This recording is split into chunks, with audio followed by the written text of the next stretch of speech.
What's up, everybody? Welcome back to the podcast. Today, I want to talk about the way that rich people think about investing. I'm going to show you a simple process, a simple system that you can use to apply as you're thinking through how and where you want to invest, whether that's in the stock market, to real estate, stock, bonds, whatever the thing is.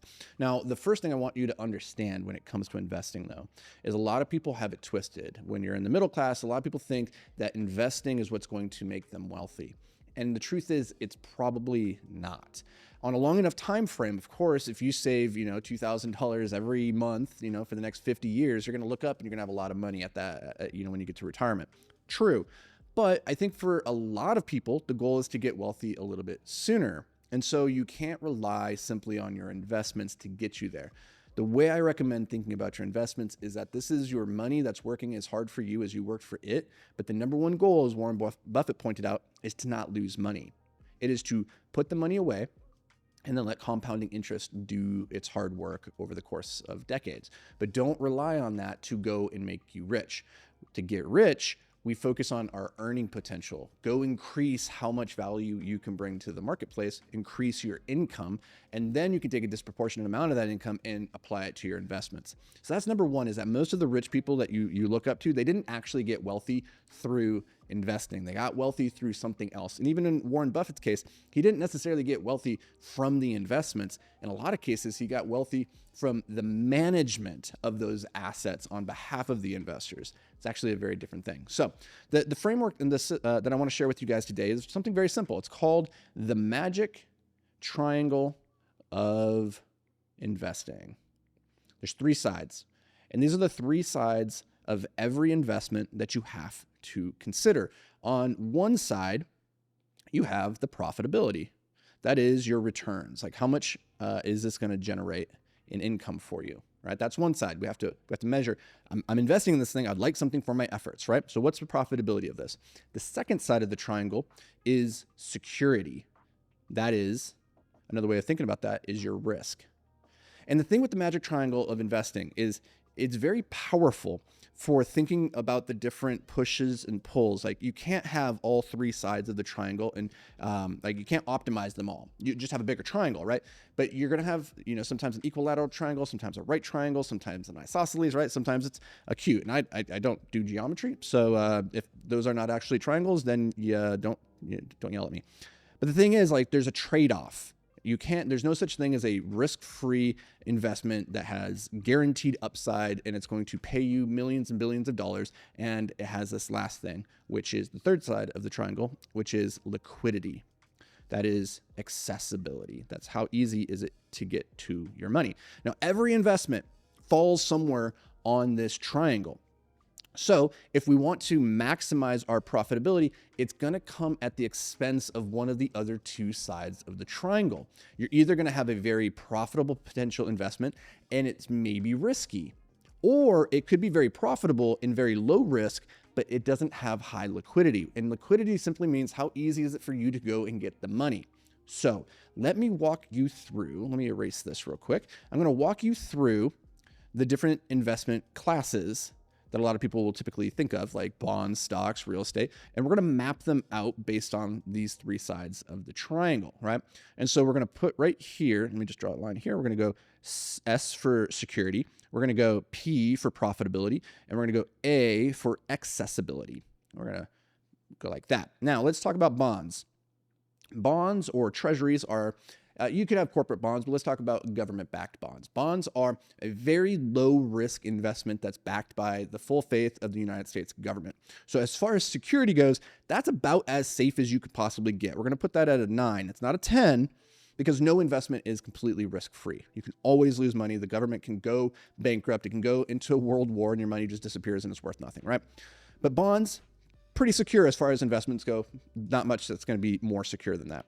In terms of profitability, though, you can usually get these, like right now, you can get them anywhere between 4 and 6%, depending on if it's a 3-month or a 10-year treasury bill, right? Those are good returns, but they're not lighting anybody's hair on fire. It's in surplus of inflation, which is nice. It's a nice, secure way of getting your money to work harder than inflation for you in a low risk environment. So we're going to put that at like a 4 for profitability. Now, in terms of accessibility, depending on which type of bond you get. If it's a 1 year, a 10 year, it ties it up for different periods of time. But usually you can get out of these bonds and treasuries with no penalty. You just don't get the returns that you otherwise would have. And so in terms of accessibility, I'm going to put this at like an 8. So bonds are very secure, low profitability, and fairly accessible. I love them. All right. What about a savings account? Let's talk about a savings account. If you just wanted to put your money into the savings at your bank, you would, I'm going to put that at also like an 8 in terms of security, because your bank is FDIC insured. So it's very unlikely that bank's going to go down. Like, it's really not happened very much since like the financial crisis. And even then, like, how many banks really went under, unless you were with, Silicon Valley Bank a couple years ago, in which case, sorry about that. But everything is FDIC insured for the most part. And so like, it's fairly safe.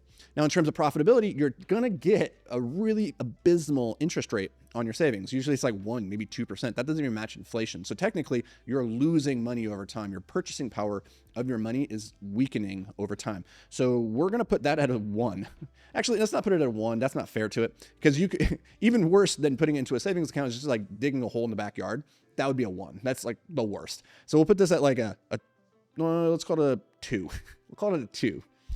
In terms of accessibility, though, it's in your savings account. It's already linked to your bank account. You're checking. You could like pull that out in like an instant. So like, that's very accessible. I'm going to put that at a 10. Well, let's not put it at a 10, because again, putting it underneath your mattress is probably more accessible. Keeping it in your wallet is more accessible. So we'll call that a 9. All right. Next, let's talk about stocks. Now, I'm not going to talk about individual stocks so much, but more like index funds, because I don't think anybody really, if you're listening to this about how to invest, like you don't need to be going out there buying individual stocks. I'm just saying. Okay. Now, in terms of security, you know what? An index fund is actually relatively secure. There's not a ton of volatility because you're purchasing a whole basket of the top 500 companies, let's say, right? And so the amount of volatility that an index fund is going to see over the course of a year, it's fairly low for the most part. So we'll put that right in the middle of the path there at a 5. In terms of profitability, the stock market can be very profitable if you're investing in the right value stock at the right time. But if you're in an index fund, you're probably not going to go crazy. You're matching the market. By definition, you have bought a basket that represents the entire market. And so you're never going to outperform or underperform the market. You're going to do exactly as well as everybody else does. So by definition, that is a 5. That is by definition a 5. Okay, accessibility. You can get on Robinhood right now. You could get on your Vanguard. You could buy and sell stocks in the next 5 minutes. That's pretty damn accessible. So we'll call that a 9. Let's talk about real estate. Real estate is, again, it depends on what kind of asset you're talking about in terms of security. Some assets are more stable and risk-free than others. But for the most part, real estate is fairly risk-free in the sense that your value is probably not going to go to zero in the way that like a stock could theoretically, a business could go to zero. Real estate's typically not going to do that. So we're going to peg that probably at like a, let's call that a 6, slightly more secure than a stock. In terms of return, now here's where it's interesting: is you can vastly outperform the stock market. If the stock market can maybe an index fund maybe over the last 50 years averages like 8 to 10%. In real estate, you could probably do 12 to 15%. Pretty that would be an okay performance. The plus side is you also get the tax benefits. So I'm going to put this at slightly higher than stocks. I'm going to put this at a 7. So like your returns, your profitability can be pretty good here. Now, in terms of your accessibility, real estate is very hard to purchase. It's very hard to sell. So this is like about as illiquid as an investment can possibly get. So we're going to put that at a 2. All right. So don't get into real estate if you need the money right now. It's probably not going to happen. All right. Let's talk about everybody's love child right now. Crypto. Everybody loves crypto, right? Okay, so how secure is crypto? Well, on the one hand, you can make an argument to say it's very secure because it can't be devalued. You don't have any inflationary risk. There's all sorts of great things. But I would argue that crypto is incredibly volatile right now. Just in the last week since Trump's nomination for the presidency, we've seen Bitcoin go from like 60,000 to like 90,000. So what's that about, right? Nothing's fundamentally changed about the economics of the underlying asset. So I'm going to put this at like a 4 in terms of security, maybe a 3. Let's put it at a 3. I'm not saying you're going to lose your money, but like more likely than not, you're probably going to lose money in crypto. But in terms of upside, in terms of your profitability, you can make a ton of money, right? Like it's, high risk, high risk, but potentially high returns, right? If you got into Bitcoin, let's say when it was at 16,000 just a year ago or a year and a half ago, right? Then you've done pretty well in the last year and a half. You've like almost 7x, probably 6x your investment. That's pretty damn good. And there's a lot more opportunity for that. But again, it comes with the volatility, comes with the risk. Now, in terms of accessibility, I would argue that it's very accessible, but it's kind of a headache, right? Like if you're keeping your money secure, not just in Coinbase, and you're keeping it in a a cold wallet or a hot wallet or whatever they call it, like it's actually kind of hard to get to. So let's call that like a 7.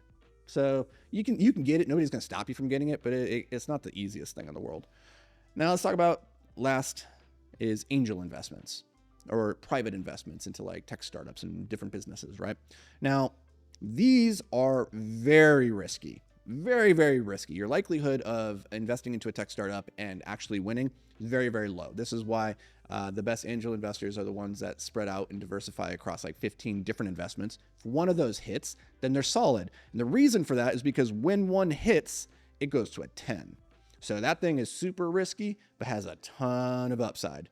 The flip side of this is that it's also very, very, very illiquid. It's very hard to sell your shares in a startup company, depending on what kind of like controlling rights that they have available to you. So that is a way of thinking. This is how I think about these different investment vehicles. I don't think that you need to follow my framework exactly, these numbers. I encourage you to sit down and weigh it out for yourself and decide, because everybody's tolerance, everybody's a subjective or opinion of risk or profitability or accessibility, it's a bit subjective, right? The way I perceive risk might be different than how you perceive it, which then will impact your numbers. But sitting down and actually having a process for thinking through this, that is the secret to investing like the rich.